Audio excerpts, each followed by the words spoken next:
talk about Joe Biden's horrible hair plugs. Some of you guys may not know, but Joe was actually a poster child for bad hair transplants. I'm going to show you guys what Joe looked like before his hair loss, what he looked like when he started to go bald, and most importantly, we're going to hear from world-renowned hair transplant surgeon Dr. Mohebi, and he's going to give us his thoughts on what happened to Joe, how he fixed his hair, and at the end, I'm going to share my analysis and my thoughts, so please stay and watch to the end. Okay, so right now we're going to see a couple of pictures of what Joe looked like when he was young, without any hair loss, and I must admit, Joe was Mr. Steal Your Girl. I'm not going to lie.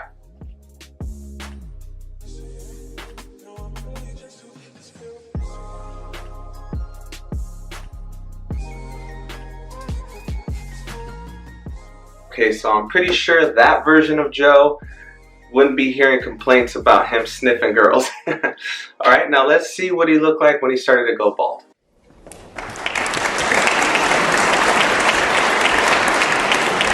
Senator Biden, welcome to the Advocates. Thank you. Good to be here. Senator Biden, it's nice to have you here.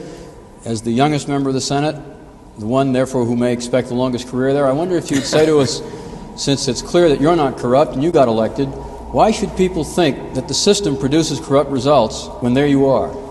Well, I'm not sure you should assume I'm not corrupt, but thank you for that. So that was a short clip of Joe when he was 29 years old. As you can see, he already had a comb over. He still had a decent amount of hair. His hair was dark, but yeah, it's miles away from what he looked like when he was in his late teens, early 20s. Now let's take a look at present day Joe.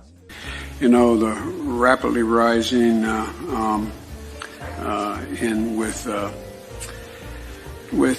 don't know.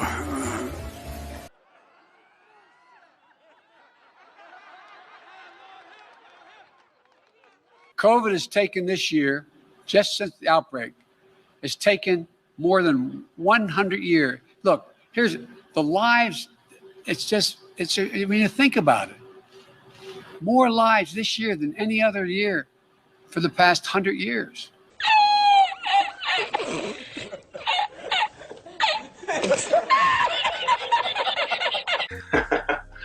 So, regardless of where you find yourself politically, we have to admit that this is the first time in history that both candidates have notoriously bad hair. Without further ado, we're going to hear from Dr. Mohebi and get his thoughts on what he thinks about Joe Biden. And I'm also going to include my visit to Dr. Mohebi's office last year in case you guys want to check it out. All right? Joe Biden had a hair transplant procedure. We know it because when you look at his front of the hairline and the back of the scalp, you see a specific pattern that it is not natural. You see a hairline that's relatively good, and the hairline that's even juvenile at the location that's kind of low for a man of that age. And when the camera goes on the back, you see a huge area of baldness on the crown. So that means that he had a hair transplant in front and probably has not been considered his progression of hair loss.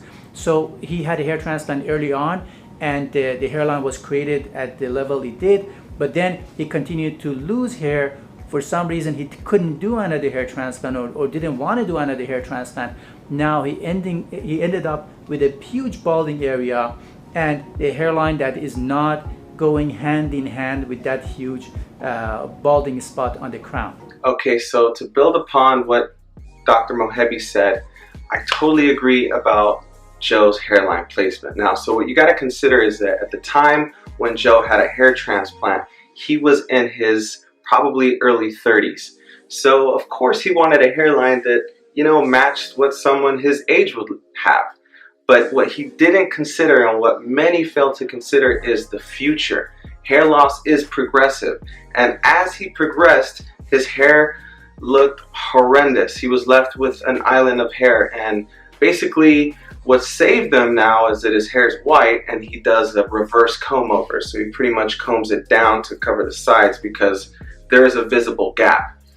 So if you guys don't want to end up in that situation, you definitely have to consider the future. You have to talk to a surgeon and build a master plan. To close it out, guys, if you guys are researching a hair transplant surgeon or you want to see real reviews, I'm going to go ahead and link the Hair Restoration Network discussion forum in the description box, guys. I highly suggest checking it out if you're interested in having a hair transplant. Also, I'm going to include Dr. Mohebi's physician profile, so if you want to ask him questions or, you know, just hear from him and try to figure out if you can build a master plan.